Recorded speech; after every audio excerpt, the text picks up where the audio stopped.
Hello students, how are you all. I hope कि आप सभी बहुत अच्छे होंगे और आप सभी ने जो पिछला चैप्टर वो अच्छे से कंप्लीट कर लिया होगा। So now let's move into the chapter number 7 and the chapter name is nouns position.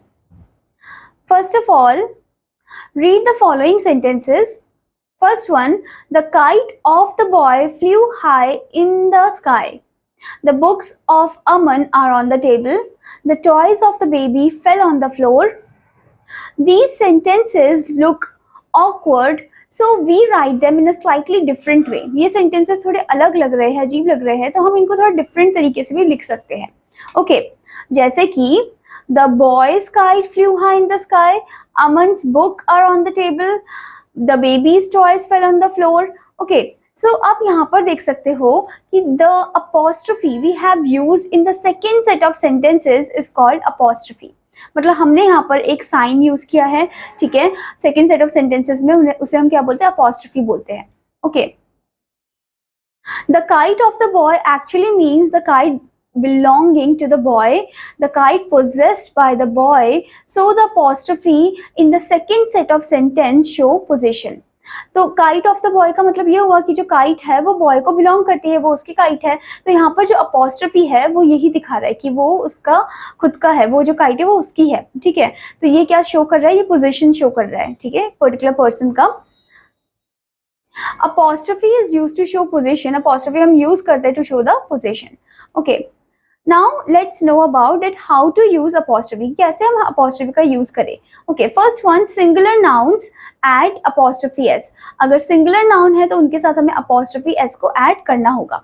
जैसे कि the girl, the girls, girl लिखकर फिर apostrophe s. Okay, Mr. Gupta, Mr. Guptas. The toy of the child, the child's toy, the child's toy. Okay, the car of Mr. Rao, Mr. Rao's car, Rao, and then apostrophe s car. Okay. Now the next one is plural nouns ending in s. मतलब वो plural noun जो कि end हो रहे हैं s में, उसमें हमें क्या करना है, add only apostrophe not s.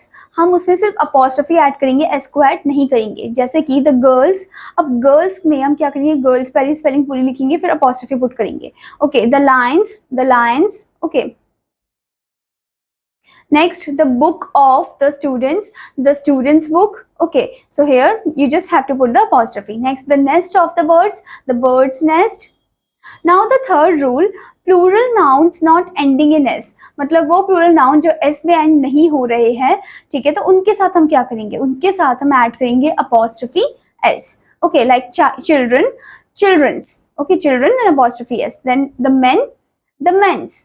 The book for children, the book for children, children's book. Okay, next one, the umbrella of the women, the women's umbrella, women, then apostrophe s umbrella. Okay. Now rule number 4, non-living objects.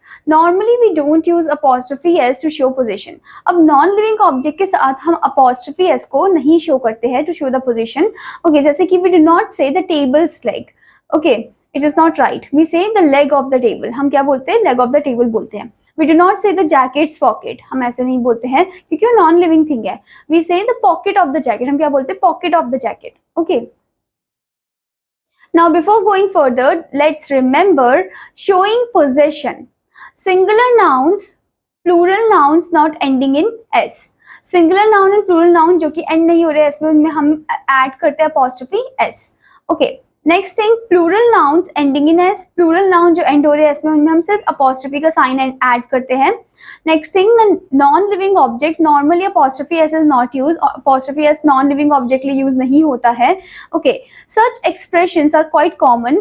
The butterfly's wing, the dog's collar. हाँ, ऐसे expression quite common होते हैं जैसे कि butterfly's wing, dog's collar. Okay, animal के लिए भी हम यूज कर सकते हैं apostrophe S. Okay, I hope student that you understood this chapter. और आपका होमवर्क है कि आपको जो एक्सरसाइज पार्ट यहाँ पर दे रखा है उसे कंप्लीट करना है. Now I'm going to meet you in another class. Till then students, bye bye.